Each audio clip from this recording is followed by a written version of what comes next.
dan abduhu wa rasuluh. Allahumma salli wa sallim ala Muhammad wa azwajihi wa zuriyatihi kama sallaita ala Ibrahim wa barik ala Muhammad wa azwajihi wa zuriyatihi kama barakta ala ali Ibrahim innaka Hamidum Majid. Rabbana zidna ilma warzuqna fahma wa taqabbal minna innaka antas samiul alim. Falakal hamdu ya rabbal alamin.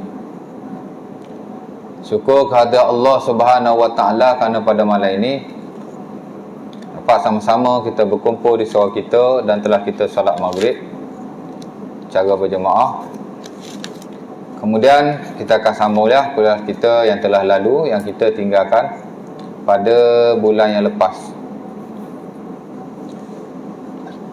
di mana setelah kita menghabisi dulu mukaddimah tentang ilmu al-muamalah yang merangkumi beberapa bab yang penting, dan kita dah masuk bab yang pertama dalam bab-bab ilmu muamalah. Dulu kita belajar mukaddimah ya. Lepas tu dah habis mukaddimah, kita dah masuk bab muamalah yang pertama, itulah bab al-buyu' ya. Ataupun disebut sebagai kitab ya. Dia tak sebut bab, adalah buku yang sebut bab, tapi sekiranya sebahagian besar buku sebut kitab. Kitabul Bai' ya. The chapter of Bai'. Bai' ni makna jual beli lah ya. Sama macam semayang lah ya. Ada buku yang sebut babus solah, the chapter of prayer, bab semayang ya. Tapi sebahagian besar buku fiqh ibadah dia tulis kitabus solah, bukan chapter, bukan bab, tapi kitabus solah, the book of prayer ya. Kitab ni maksud bab yang besar, bukan mana buku. Itu duk faham, dia sebut kitab ni buku lah kan. Memanglah kitab buku juga ya. Tapi kalau kitab yang ada dalam kitab, mana dalam buku tu ditulis kitab 1, kitab 2, kitab 3, tu makna bab yang besar. Ulama kita bila nak menulis satu bab yang besar, dia akan guna perkataan kitab ya. Tuan-tuan belajar Riyadhus Salihin, ada kitab pertama, ada kitab kedua kan ya? Dalam kitab tu baru ada bab. Kitab ni merujuk kepada bab yang besar ya. Kemudian adalah bab-bab di bawahnya. Itu maksudnya ya. Jadi hari itu kita dah masuk kitab ataupun bab jual beli. Kenapa dia sebut sebagai kitab al-bai', kitab jual beli? Kerana dalam hak ehwal jual beli ada banyak bab di bawahnya, yang kita kira dalam mana-mana buku fiqh tak kurang daripada 10 bab kesemuanya ya. Banyaklah ya. Tapi mungkin kita tak belajar kesemuanya, mungkin kita akan belajar hanya sebahagian sahaja ya. Sebab kalau keseluruhan bab-bab yang ada dalam fiqhul muamalah, the science of human dealing, tak kurang daripada 45 chapters, 45 bab ya. Ambil daripada kitabul buyu', kitab jual beli, sampai kepada kitabul etik, kitab pembebasan hamba ya. Di tengah-tengah tu macam-macam kitab lah tuan-tuan, yang tuan-tuan pun tak pernah dengar. Dan mungkin kalau orang tak belajar ilmu muamalah, memang dia tak pernah dengar. Ada kitabul hijj, ada kitabul hajar, ada kitabul syarikah, ada kitabul ariyah, ada kitabul ghasab ya. Kitab tu adalah benda yang kita belajar sikit-sikit ya, tapi ada banyak yang kita tak belajar. Ada tak kurang daripada 45 bab, campur-campur kitab-kitab tu semua dengan bab-bab di bawahnya. Banyak tuan-tuan ya. Tapi kita takkan belajar semua, di mana saya saring hanya beberapa belah bab saja. Saya kira ada 14 bab saja yang mungkin kita akan belajar, yang saya notakan di sini ya. Nota saya ada 2. Satu nota yang semua ada, semua kitab ada ya, semua bab ada. Satu nota lagi ada 14 bab saja. Nota ni lah ya, 14 bab je ada. Saya dah keluarkan hanya bab-bab yang penting, yang saya kira ada hubung kait dengan urusan kita pada hari ini ya. Baik. Dan of course lah, bab yang pertama ialah bab jual beli, di mana kita dah bincang hari tu tentang definisi jual beli. Kan? Ya, baru satu benda saja, baru satu bab lah, kita kata bab juga kan. Dalam bab jual beli ataupun kitab jual beli, di bawahnya ada bab-bab. Kita baru belajar bab yang pertama, itulah pentakrifan ataupun definisi jual beli yang last kuliah hari tu ya. Di mana ulama kita ada banyak definisi, dan definisi ni sebenarnya bukan kata tak penting, tapi bukanlah kita nak belajar definisi. Sebab itu ulama-ulama fiqh dalam mana-mana bidang ibadah baik, muamalah baik, mereka hanya menukilkan definisi secara ringkas sahaja ya. Sebab itu kita hanya sebut definisinya hanya untuk mengenali apakah benda yang kita nak belajar, that's it ya. Taklah melibatkan perbahasan atau khilaf yang banyak lah ya. Dan dulu saya dah sebut bahawa jual beli, ulama ada banyak definisi tuan-tuan. Dan saya secara peribadi, saya lebih suka guna definisi saya sendirilah biasanya. Mungkin saya akan baca definisi ulama, kemudian saya akan hurai dengan definisi saya sendiri, kebiasaannya lah ya. Sebab definisi ini bukan kita tak penting, tapi as long as kita faham, cukup lah itu saja. Maksud kepada definisi ialah nak bagi orang faham benda ni apa benda, itu saja. Lepas tu lain-lain ulama, lain-lain definisi, takrif tu lain-lain ya. Maksudnya kata it's not a big deal, dia bukan satu isu yang besar ya. Kecuali kalau kita belajar memang linguistik, belajar bahasa, itu lain ya. Ni kita bukan belajar bahasa aja dah. Baik. Itu kita dah bincang definisi jual beli ialah pertukaran barang dengan barang dengan syarat-syarat tertentu. That's it. Mubadalatu malin bimal, mubadalatu malin bimalin ala sabili taradi bisyurut. Itu definisi yang paling ringkas yang saya ambil daripada Syekh Amir Musa dalam bukunya Hidayatul Mutanazzi. Kita tak suka definisi berjela-jela ni. Ringkas cukup, as long as kita faham.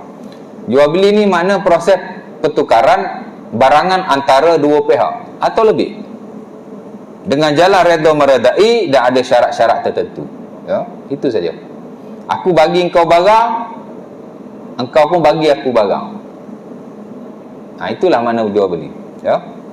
Barang tu harta lah, kita dah bincang dulu kan. Bila sebut barang dalam konteks muamalah, maksud dia harta ya. Dulu saya bincang banyak kuliah lah, saya ingat 2-3 kuliah saya menjelaskan tentang apa itu harta, apa jenis-jenis harta. Tak tahulah tuan-tuan ingat ke lagi tidak ya. Tapi tak apalah, bukan nak soal pun ya. Harta ni apa yang kita miliki ya. Maksudnya kata our belongings, our possession, mana benda yang kita miliki. Baju yang kita pakai harta, al-malbus, apa-apa yang kita pakai, apa-apa yang ada pada badan kita, itu adalah harta ya. Kan bapak kita mati, semua harta mesti difaraikan, termasuk baju yang dia pakai. Jangan biar duduk dalam almari pula, lepas tu siapa nak main ambil gitu ya, tak boleh. Must be clarified everything ya. Allah, itu pun nak kira ustaz. Yes ya. Harta ni bukan main-main. Kita boleh masuk syurga dengan harta, kita boleh masuk neraka dengan harta. Very simple ya. Jangan ingat ibadah, benda yang boleh buat pahala ni sembahyang saja, puasa saja, zakat saja, haji saja ya. Boleh jadi orang banyak solatnya, tapi harta boleh jadi cara dia dapatkan itu ataupun cara dia gunakan itu tidak diredai oleh Tuhan. Allah Ta'ala boleh lempar bila-bila masa dia dalam neraka ya? Sebab tu ibadah ni ada banyak. Ada ibadah badaniyah, ibadah tubuh badan, semayang, puasa, zakat, haji. Zakat tak lah, zakat ibadah harta. Ada ibadah tubuh badan, semayang, puasa, baca Quran, zikir. Itu dipanggil ibadah tubuh badan ya. Ibadah badaniyah. Satu lagi ibadah maliyah, ibadah harta. Rupanya ibadah harta pun ada nilai ibadah juga. Iyalah kan.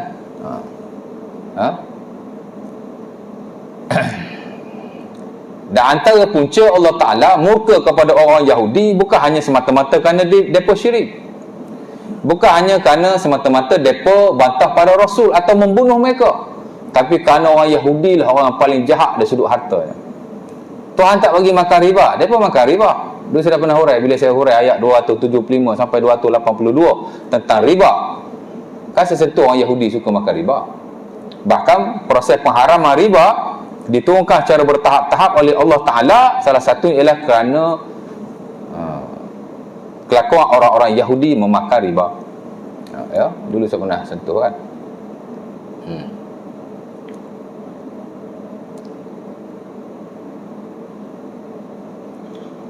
Orang Yahudi juga suka menipu dalam muamalah, jual, beli, berniaga. Itu disebut oleh Allah Ta'ala dalam ayat yang lain, surah Al-Ma'idah ayat 62 kan, wa tara katsiran minhum yusari'una fil ismi wal udwan wa aklihimus suht, kata Allah. Majoriti orang Yahudi mereka memakan harta yang haram, mereka melibatkan diri dalam haiwan muamalah yang haram, jual baik, beli baik, hutang baik, gadai baik. Itu salah satu sebab Tuhan tak bagi dia pergi ke laut hari Sabtu. Dia buat helah. Apa helah dia? Dia tanam pukak awal, dia tahan pukak awal-awal hari Jumaat, hari Ahad dia ambil hasil. Tuhan tak bagi. Kan? Allah Ta'ala tak bagi jual bangkai-bangkai haiwan. Dia tak jual bangkai, dia ambil lemak haiwan tu jual. Lemak tu dia ambil jual. Bangkai dia tak jual, dia jual lemak bangkai. Ada je helah dia. Helah ni ada benda yang boleh, ada benda yang tak boleh. Jadi nak sebut harta tadi ialah apa yang kita miliki, malbus, apa yang kita pakai lah ya, harta belaka. Nak semayang Allah Ta'ala suruh tutup aurat. Kalau kita tidak ada harta, nak tutup aurat dengan apa? Semayang mesti pakai baju lah. Baju tu harta kan. Al-ma'kul, apa yang kita makan, itu juga harta. Ya. Al-maskun, apa yang kita tinggal, itu juga harta. Rumah, tanah. Dan al-markub, apa yang kita tunggang. Kereta, zaman dulu unta, zaman sekarang kereta, motor. Benda-benda yang bersifat material yang dimiliki oleh kita semua adalah harta. Cukup senang nak faham. Pertukaran harta dengan harta di antara dua pihak dengan syarat-syarat tertentu. Itu definisi dia. Jadi kalau orang tanya, jual beli ni apa? Jual beli ni kita tukar barang dengan barang, ada syarat-syaratnya. That's it. Cukup lah. Baik.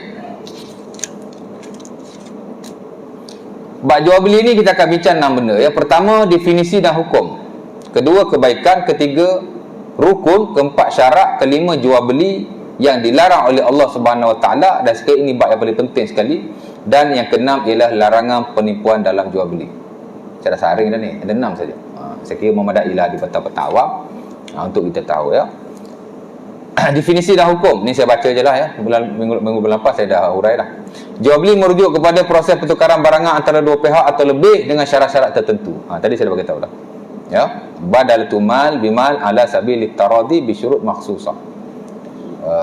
Dalam mazhab Syafi'i dia kata naqlu milkin bi'awad ala wajhil ma'zun. Samalah tu ya. Yang kedua, hukumnya adalah harus atas firman Allah dalam surah Al-Baqarah ayat 275. Apa hukum jual beli? Harus ya. Kerana Allah Ta'ala sebut dengan jelas dalam surah Al-Baqarah ayat 275, ayat pasal riba tu ya. Allah Ta'ala sebut tentang riba, Allah Ta'ala sebut tentang jual beli. Alladzina ya'kuluna ar-riba la yakumuna illa kama yakumul ladzi yatakhabbathu syaitanu minal mas. Dzalika bi annahum qalu innamal bai' mislu riba wa halallahu al-bai' wa harrama ar-riba. Separuh ayat je saya baca ya. Orang-orang yang memakan riba, ayat ni sebut makan riba, sama saja. Orang yang makan riba, orang yang bagi makan riba, orang yang jadi saksi riba, orang yang menulis riba, atau apa-apa sahaja yang ada hubung kait dengan riba. Kulum sawak, kata Nabi, sama saja. Cuma ayat ni Allah Ta'ala sebut orang yang memakan riba.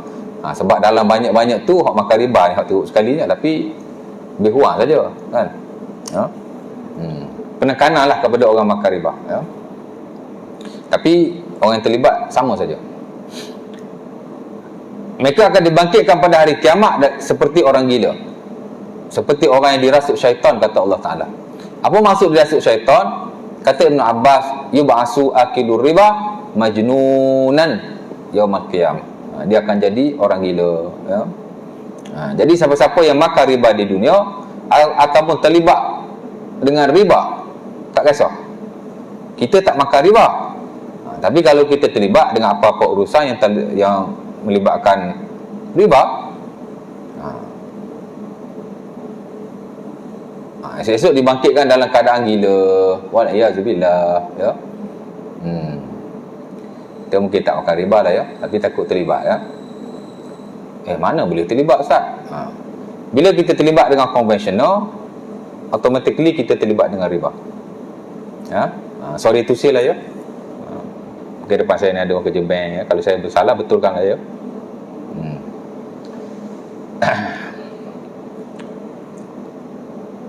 Kerana panel syarak yang ada di peringkat kewangan, dia hanya memantau aktiviti-aktiviti perbankan dan kewangan Islam sahaja. Ambil daripada peringkat pendanaan, dana dia, sampailah kepada urusan yang bawah-bawah, sampai akad antara kita dengan pihak kewangan. Ambil daripada bawah, di pihak consumers, kita lah customer, ya, sampai kepada atas, dia dikawal sedia belakang. Sehingga dana tu sendiri, dia tak boleh masuk sama sekali dana-dana yang haram. Tapi kalau konvensional, dia tidak dipantau sedemikian rupa, ya. Dia bebas. Saya tak pinjam bank, Ustaz, saya simpan saja, sama saja. Simpan ke, pinjam ke, labur ke, apa ke, kad kredit ke. Kalau bukan Islamik, memang dia terlibat dengan riba, ya. Jadi tukarlah, kita pakai kad kredit. So from today, change to Islamic kad kredit. Dia guna sistem tawarruk. Dia bukan akad pinjaman, tapi dia akad barangan, ya. Tuan-tuan boleh tanya pegawai bank hok bagi kad kredit tu kat tuan-tuan. Kadang-kadang kita dapat kad kredit, ambil saja, tapi tak tahu sistem macam mana dia jalankan, kan. Boleh tanya dia, ya.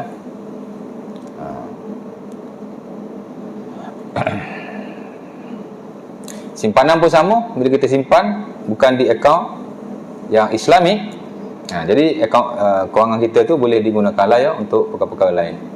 Memang wang yang kita simpan akan digunakan untuk memberi pinjaman pada orang lain. Sebab itu kalau kita simpan di simpanan yang Islami, akaun wadi'ah, kita juga memberi kebenaran kepada pihak bank untuk nak menguruskan wang kita, tapi dia dikawal sedia oleh syariah lah. Kalau dia guna simpanan kita untuk pinjaman atau seumpamanya, dia dalam ruang lingkup syariah yang tak terlibat dengan riba, kita benarkan dia, boleh, ya. Cuma dia akan beri kita sedikit hibah. Tak boleh dah nak claim banyak-banyak, pasal simpanan bukan pelaburan, kan. Mungkinlah dia bagi setahun 1% akaun simpanan, okey, as long as duit tu dikawal sedia oleh mana dia tidak digunakan di tempat-tempat yang tidak dibenarkan, ya.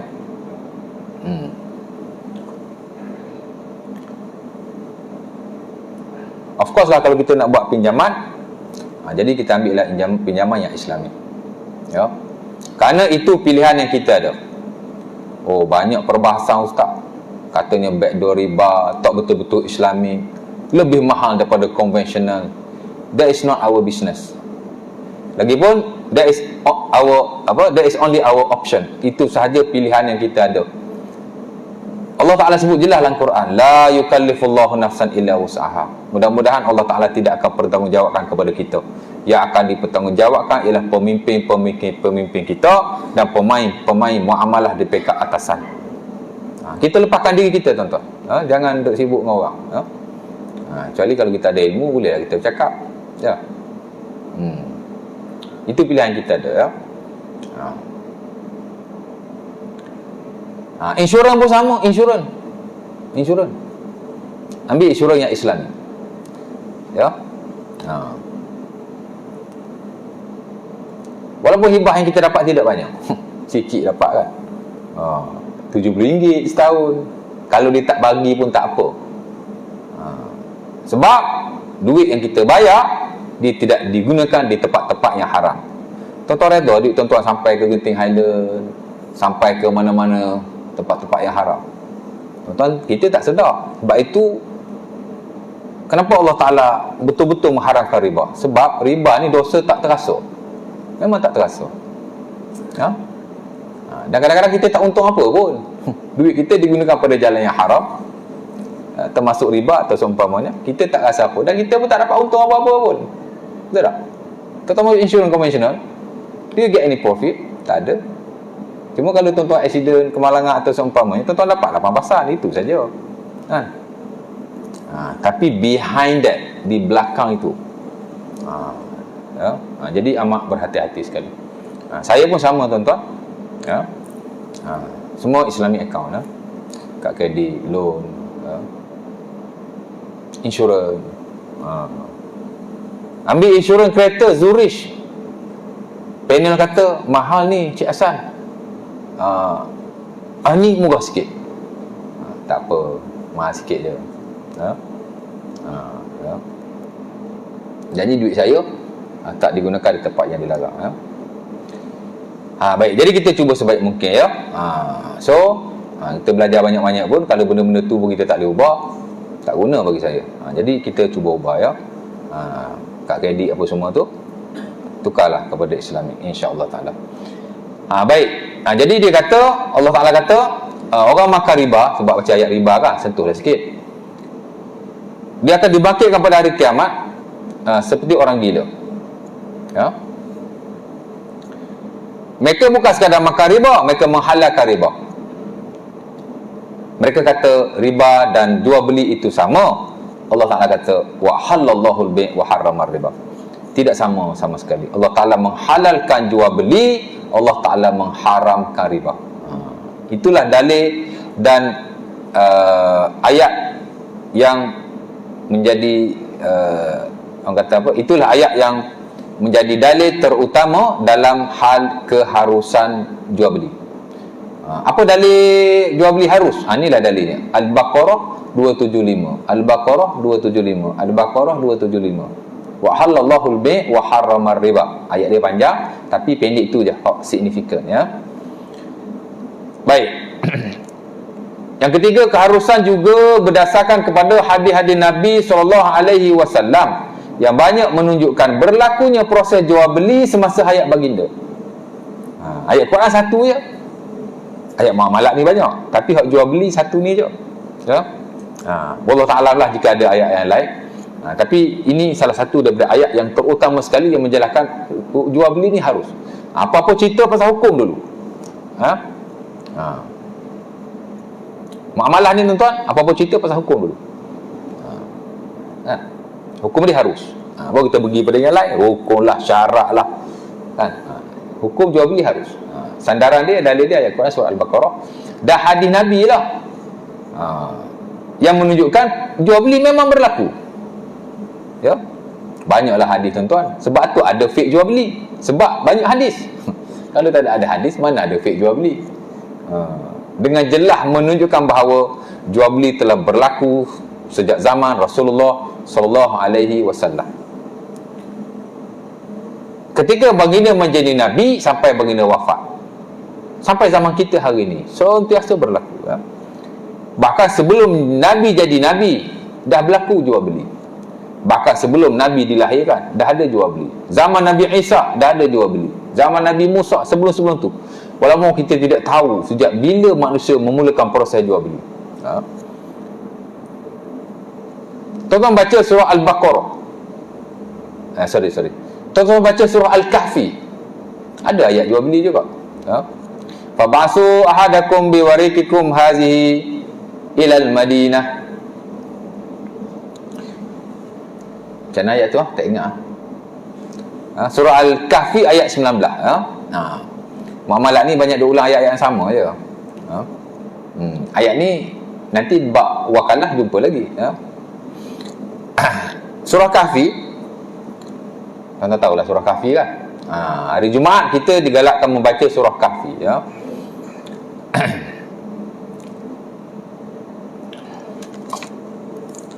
Dalam surah tu ayat yang ke-19,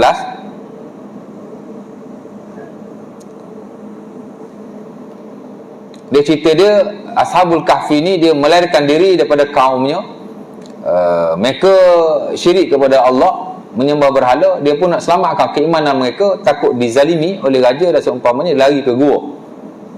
Cerita dulu pasal ayat 19 tu dia rentetan. Takut tak faham kan. Kemudian dia duduk di situ dengan seekor anjingnya. Ya. Katanya 3 orang, termasuk anjing jadi 4. Katanya 5 orang, termasuk anjing jadi 5. Katanya 7 orang, masuk anjing jadi 8. Dan ni direkodkan oleh Allah Ta'ala dalam surah berkenaan, ya. Wa yaquluna salasun rabi'uhum kalbuhum. Allah Ta'ala kata bilangan Ashabul Kahfi ni ada yang kata 3 orang, 4 termasuk anjing. Wa yaquluna khamsatun sadisuhum kalbuhum. Allah Ta'ala kata ada juga yang kata 5 orang, termasuk anjing 6. Rajman bil ghaib, hanya sangkaan sahaja, kata Allah. Ya. Wa yaquluna sab'atun wasaminuhum kalbuhum. Ada juga Allah Ta'ala kata yang kata 7 orang, termasuk anjing 8. Pasal apa kata begitu? Sebab Ashabul Kahfi memang masyhur di kalangan orang-orang Yahudi dan Kristian. Cerita ni dah ada dalam Israiliyat. Jadi Allah Ta'ala terangkan pada Nabi kekhilafan yang berlaku di sisi orang-orang Yahudi dan Nasrani berkaitan dengan bilangan Ashabul Kahfi. Tidak ada siapa pun yang mengetahuinya. Qul rabbi a'lamu bi'iddatihim, kata Allah. Katakanlah wahai Muhammad, hanya Allah Ta'ala tahu, hanya Allah Ta'ala saja yang tahu berapakah bilangan mereka. Orang Yahudi yang Kristian duk bergaduh, Ashabul Kahfi ni 7 orang lah, 6 orang lah, 5 orang lah. Padahal tak penting pun, bilangan orang ni tak penting, kan? Allah Ta'ala kata kepada mereka, hanya Allah Ta'ala saja mengetahui berapa bilangan mereka, ya. Duduk dalam gua selama 309 tahun, ya. Itu kan begitulah dalam Quran. Allah Ta'ala alam. Kemudian dibangkitkan. Katanya mereka ni selepas zaman Nabi Isa. Allah Ta'ala alam, tidak diketahui dengan pastilah. Itu teori-teori ulama saya. Tapi nak cerita mereka sebelum lagi daripada Nabi Muhammad, tak tahu bila. Jadi ratus tahun, 1000 tahun, Allah Ta'ala alam, ya. Macam itulah lebih kurang, ya. Lepas tu mari ayat ke-19 tu, bila dia dibangkitkan oleh Allah, mereka lapar, nak beli makanan, ya. Duit ada, duit perak. Maka dia berkata, ayat ni lah, fab'asu ahadakum biwarikikum hadhihi ilal Madinah. Ya. Kita lantik seorang, bawa duit perak ni pergi beli makanan di pasar, ya. Falyanzur ayyuha azka ta'aman. Maka ambil duit ni, pergi beli makanan yang bagus-bagus, ya.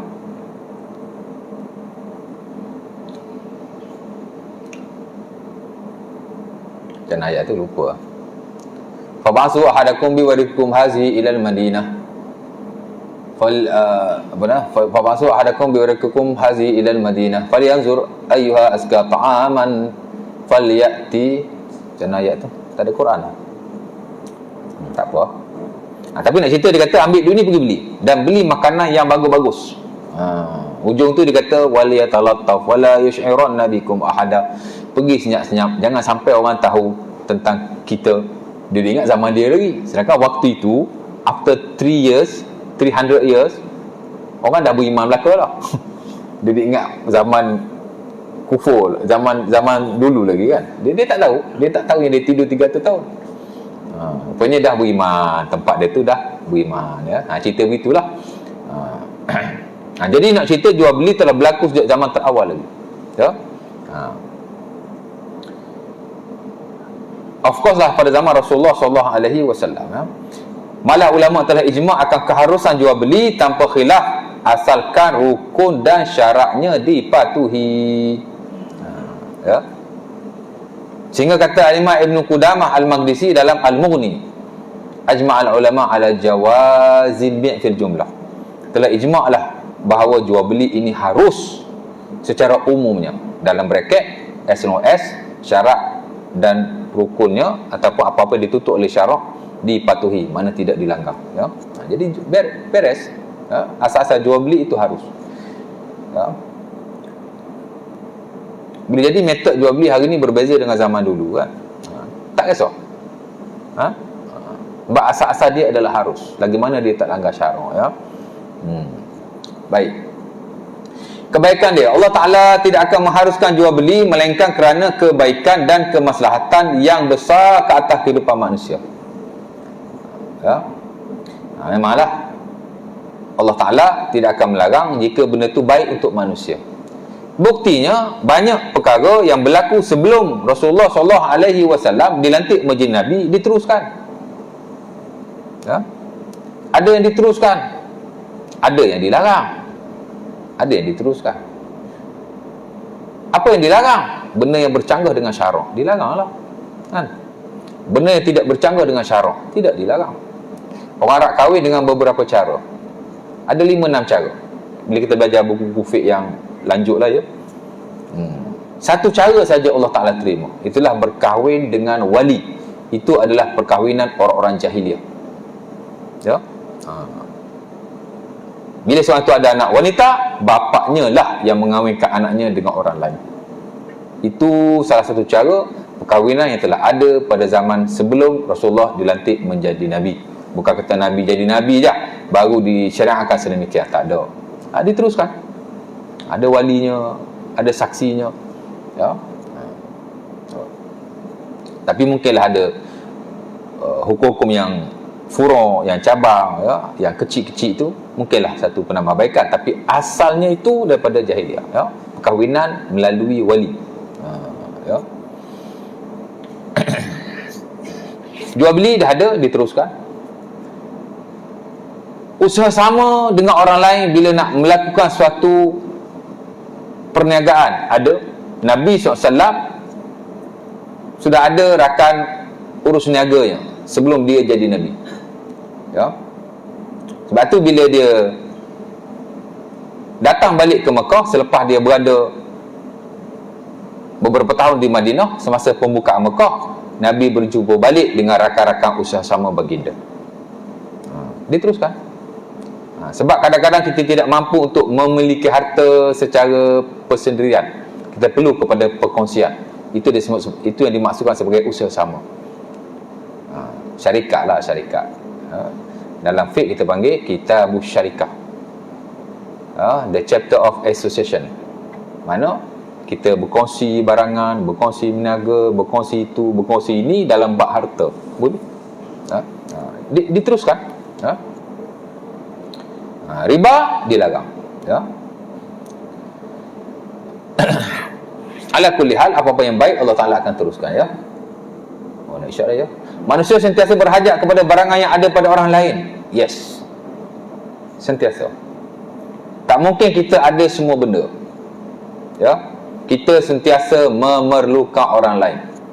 Sebab itu sekaya mana pun kita, jangan sombong atau bongkak, ya. Setinggi mana pun kedudukan kita, aku bos, aku pengetua, aku pengarah, awak masih memerlukan orang lain, kan? Lah ni awak pengarah pun, once awak dah pencen, awak bukan pengarah lagi. Silap-silap orang tak respect awak pun, kan? So don't be arrogant. Jangan rasa kita ni besar.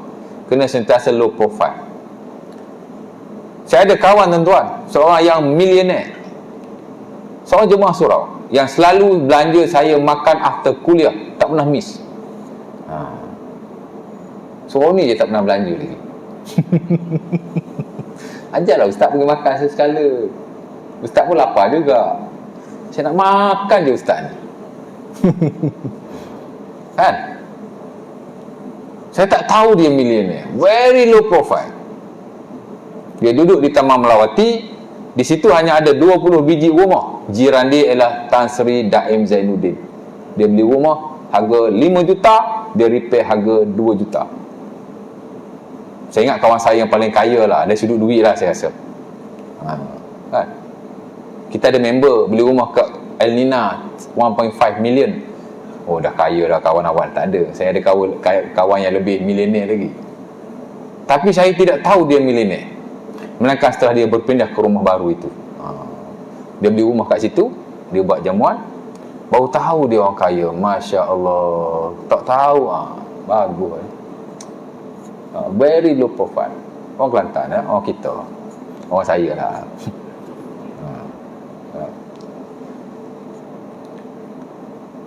Mudah-mudahan Jadi manusia sentiasa berhajat kepada orang lain. Of course lah, dari sudut harta, mesti dia nak perlu kepada harta-harta orang lain. Maka tidak ada jalan lain untuk kita dapatkan harta itu melainkan melalui proses-proses muamalah yang dibenarkan. Dan antara proses muamalah yang paling praktikal ialah jual beli. Jual beli. Kalau kita pinjam, kena pulangkan balik. Tidak. Kalau kita curi, kena mandi jenazah pula nanti. Kena tangkap kan. Kena beli. Jadi ia satu daruri. Maka urusan muamalah termasuk jual beli seperti ini adalah daruri, kemestian. Dan semestinya tidak boleh sama sekali dilarang. Sebab itu syarak tak pernah melarang. Jual beli boleh berkembang sepesak-pesaknya. Tidak ada istilah bid'ah dalam jual beli. Kalau ada pun boleh panggil bid'ah hasanah, tapi bid'ah ada sudut dunia atau bahasa saja.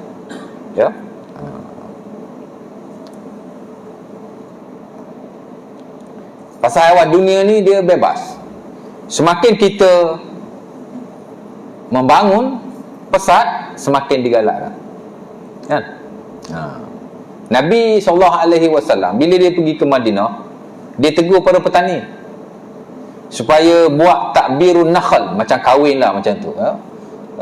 Tamar tu ada satu proses dia panggil takbirun nakhl, cara nak melebatkan buah. Nabi ajar. Depa pun buat tak lebat. Kata ya Rasulullah, tak lebat pun. Nabi suruh buat tapi tak lebat. Nabi pun kata, antum a'lamu bi umuri dunyakum. Hal dunia ni kamu lebih mengetahuinya. Kamu petani kan? Aku bukan petani. Jadi kalau aku sarankan tak betul, tak payahlah ikut. Buatlah cara kamu balik. Kamu research lah, kajilah. Kan?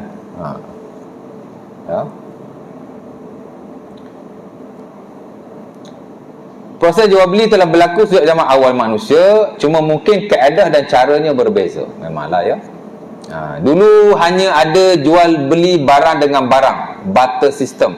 Dalam fiqh muamalah Arabnya kita panggil bai'ul muqayyadah, barang dengan barang. Agak kurang praktikal, tapi itulah sistem jual beli yang dimulakan sejak zaman dahulu. Dan hari ini masih lagi digunakan. Kawan saya tukar kereta dengan kawan yang lain. Asal saya jumpa dia je, pakai kereta lain. Asal saya jumpa dia je, pakai kereta lain. Asal pakai kereta lain je, saya jumpa. Dia tukar sama kawan dia, tukar je. Kejap wira, kejap perdana. Ni persona pula. Oh, dia main tukar-tukar, orang muda main tukar-tukar kereta gitu je. Dia tak sayang harta je. Kalau kita, kereta kita mana nak tukar-tukar je. Itu barter system ya. Old system. Tapi dalam setengah-setengah keadaan masih praktikal sampai ke hari ini. Boleh digunakan. Tapi jual beli yang paling banyak ialah jual beli barang dengan wang, yang disebut sebagai al-bai'ul mutlaq ya. The absolute buy. Sebab itu Allah membenarkan jual beli tetapi tidak menjelaskan cara-caranya secara spesifik. Allah Ta'ala hanya haruskan jual beli. Syarak hanya membenarkan jual beli, tapi syarak tidak menjelaskan cara-caranya secara terperinci. Mana bentuk-bentuk jual beli itu. Kerana benda ni boleh berlaku, boleh berkembang sepesak-pesaknya. Ya? Nampak? Isyak dah. Sebab itu kata Al-Imam Ibn Qudamah Al-Maghrisi dalam bukunya Al-Mughni, innallaha abaha al-bi' wa lam yubayyin kaifiyatahu fawajaba masiruhu ila al-urfi. Allah Ta'ala membenarkan jual beli, tapi Allah Ta'ala tidak menyatakan bentuk-bentuknya. Ia mesti kembali kepada keadaan pada waktu itu. Zaman Nabi Jual beli very basic. Kemudian berkembang sampai ke hari ini. Betul tak? Dulu tuan-tuan, before PKP, jual beli secara online ni ada, tapi tak berapa ni sangat, tak berapa. Bila mari PKP, sikit-sikit online kan. Bagus juga PKP ni. Ada perkembangan yang baik dari sudut muamalah, tak? Dulu kita tak apa suka online ni, sekarang semua online. Rukun jual beli. Penjual ada 5 rukun jual beli, Pertama, penjual merujuk kepada orang yang memiliki sesuatu harta untuk diniagakan. Rukun jual beli ada 5, Pertama, penjual. Of course lah, bila kita nak melakukan proses jual beli, hak nombor 1 kena ada penjual. Sebab barang dia yang dia nak jual, jadi dia kena ada dulu.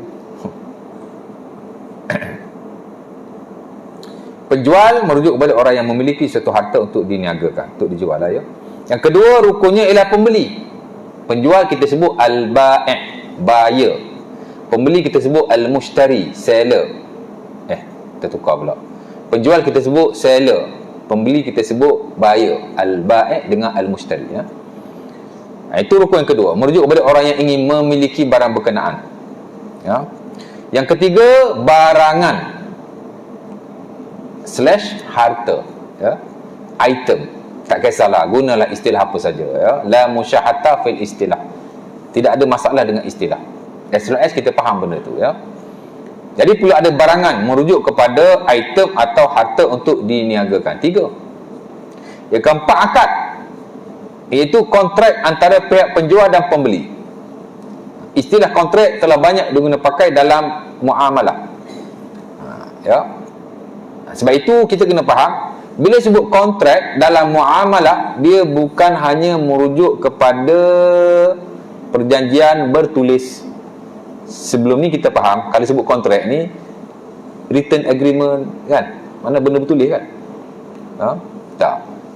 Dalam muamalah, bila kita sebut kontrak, ia merujuk kepada proses dan persetujuan yang berlaku di antara penjual dan pembeli, walaupun tanpa tulisan, walaupun tanpa lisan, bahkan sekadar perbuatan sudah dianggap sebagai kontrak. Kontrak yang mana akad, Jangan ingat kontrak ni sign kontrak juga tu. Tapi maksudnya akad tu, kontrak ni ialah akad, proses tu, perjanjian apa yang berlaku, syarat-syaratnya, itu dia panggil akad, Jadi mesti ada akad, mesti ada kontrak. Sama ada secara tulis, amat digalakkan tuan-tuan, bila kita melakukan apa-apa urusan muamalah, termasuk jual beli, kita tulis. Sekarang memang kita tulis. Tuan-tuan pergi beli barang, orang tu bagi resit, itu dianggap sebagai salah satu akad antara kita dan dia. Kontrak tu ada tulisan, bukti pembelian, kira kontrak dah tu, Lepas tu ambil resit ni bagus. Esok kalau nak claim, kalau kita nak apa-apa lah, Ataupun lisan, aku beli, aku jual, resit tak ada. Kontrak yang bertulis tak ada, mulut saja. Ni cara lama lah, aku beli, aku jual. Mazhab Syafi'i mewajibkan kontrak secara lisan, akad dengan lisan wajib. Siapa yang tidak akad dengan lisan, tidak sah jual belinya. Dan kalau dia mendapatkan harta itu, dia dianggap mendapatkan harta secara tidak halal, batil. Ini kita, tuan-tuan.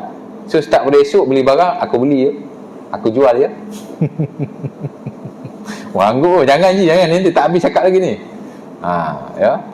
Itu sebenarnya bukan mazhab Syafi'i saja, itu majoriti para ulama. 90% lah mewajibkan. Dulu, tapi sekarang sudah tidak praktikal lagi. Bahkan akad secara lisan ni pun sebenarnya hanya berasaskan kepada ijtihad sahaja, pendapat para ulama sahaja, dan tidak ada nas sama sekali, Walaupun dulu pendapat yang paling masyhur, saya lihat dulu hanya ada beberapa orang saja yang kata tak wajib akad, dan zaman itu dialah pendapat yang paling lekeh sekali. Antaranya Al-Imam Ibn Suraish dalam mazhab Syafi'i. Dulu dia seorang je kata tak wajib lisan.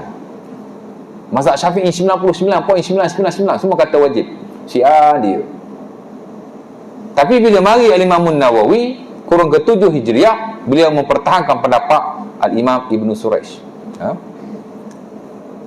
Dia pertahankan. Dia kata inilah yang paling baik. Mana tak perlu lisan, tak perlu tulisan. Cukup sekadar aku beli, aku jual dengan cara bagi dan ambil. Aku bagi duit, kau ambil barang. Habis. Tak cakap aku beli, aku jual, tak cakap. Sah dah dia kata, Imam Nawawi kata. Tapi masih tidak masyhur lagi pada zaman itu. Tapi hari ini dah terbalik kuih dah. Hak mana hak kata wajib dulu jadi majoriti, pendapat yang diamalkan secara meluas di sisi umat Islam, hari ini sudah tidak relevan dan praktikal lagi. Ya, nampak? Boleh jadi dulu dia okey, sekarang dah tak okey ya. Sementara ia tidak boleh digunakan cara itu ya. Sebab jual beli dah jadi pelbagai. Tuan-tuan kalau pergi beli barang kat mesin, macam mana tuan-tuan nak? Lisan, tak? Masuk duit dalam mesin, aku beli ya. Takkan mesin nak jawab. Aku jual. Tuan-tuan jangan samakan muamalah dengan ibadah. Dulu saya dah ajar, prinsip ibadah lagu ni. Asal-asal ibadah itu haram. Mereka ada dalil yang jelas tentang pensyariatannya.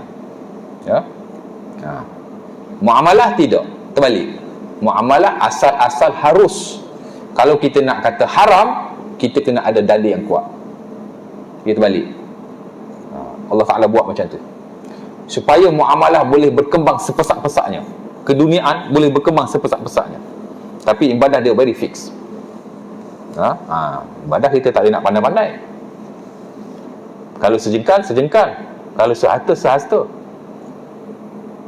Yang sejengkal tak boleh jadikan sehasta. Yang tidak ada tidak boleh diada-adakan, melainkan dengan dalil syarak. Baik, saya habis yang ni lah ya.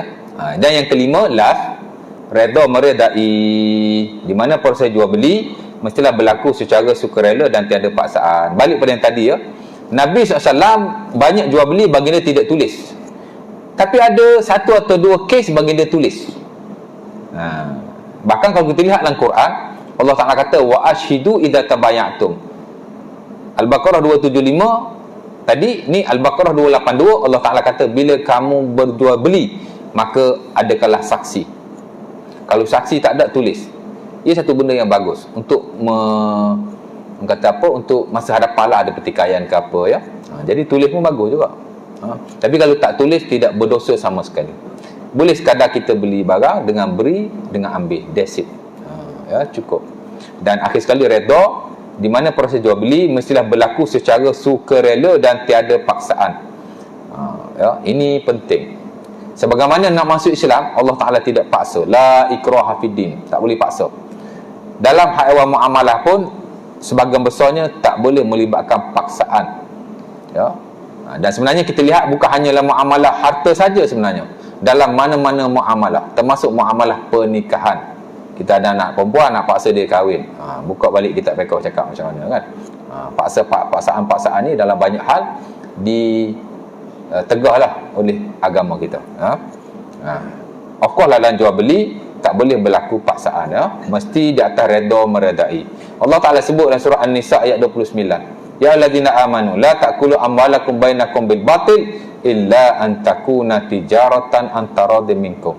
Jangan makan harta yang haram sesama kamu, melainkan jika kamu berniaga ataupun kamu melakukan urusan-urusan muamalah sesama kamu secara redha meredai. Sebab tu suka sama suka dalam hal muamalah ni penting. Ya, dan tak boleh ada unsur paksaan sama sekali ya. Jadi bila kita memenuhi kelima-lima rukun ini, maka kita sudah mentaati perintah Allah Subhanahu Wa Taala. Maknanya bila kita buat jual beli, kita tak langgar syarak, kita berpahala. Tiap kali kita beli, tiap kali kita jual. Tiap kali kita beli, tiap kali kita jual. Ya. Di samping yang lain-lain lah ya. Jadi akhlak bukan hanya ada pada benda-benda yang lain. Dia ada juga pada muamalah. Ya. Ibadat bukan hanya pada khususiah yang tadi, tapi dia ada juga pada hal muamalah. Once kita tak langgar syarak, kita dapat pahala. Dia macam mencuri lah. Allah Ta'ala larang mencuri. Siapa-siapa yang tidak mencuri, dia dapat pahala. Dalam awal jual beli, Allah Ta'ala larang, jangan menipu, jangan riba, jangan itu, jangan ini. Bila kita tak buat, kita dapat pahala. Ya? Allah Ta'ala larang jual beli paksa. Kita beli ada paksa? Tak ada paksa, dapat pahala. Ya? Jadi, saya satu hari beli sampai 20 kali. Dapat pahala, insya-Allah Ta'ala. Kuat-kuat esok-esok di hari kiamat, kita lihat pahala kita yang banyak bukan pahala ibadah, tapi pahala dalam muamalah. It's not impossible, tak mustahil sama sekali. Bahkan kalau tuan-tuan belajar Riyadhus Shalihin, dalam bab muamalah, ada orang masuk syurga bukan kerana semayang, bukan kerana puasa, bukan kerana zikir atau baca Quran. Tak ada langsung waktu. Dia hanya masuk syurga kerana dia suka memberi hutang pada orang. Bukan berhutang orang. Kita ni kadang-kadang suka hutang, tapi tak suka bagi hutang. So mulai esok bagi orang hutang, mudah masuk syurga, insya-Allah Ta'ala, ya. Jadi next nanti kita masuk syarat jual beli. Ada 7 syarat semuanya. Dan kalau sempat lah, mungkin tak sempat kot, mungkin next kuliah lagi kita masuk jual beli yang dilarang dalam Islam. Ada 40 jual beli yang dilarang dalam Islam, tapi yang relevan dan praktikal hari ini ada mungkait direct lah, ya. Ada 23 saja yang saya notakan. Sebahagian besar mungkin kita ada mungkait juga, insya-Allah Ta'ala. Aku qauli hadza. Ada soalan tanya peribadi lah lepas ni, ya, pada lewat. Boleh. Aku qauli hadza, sa'zimali walakum.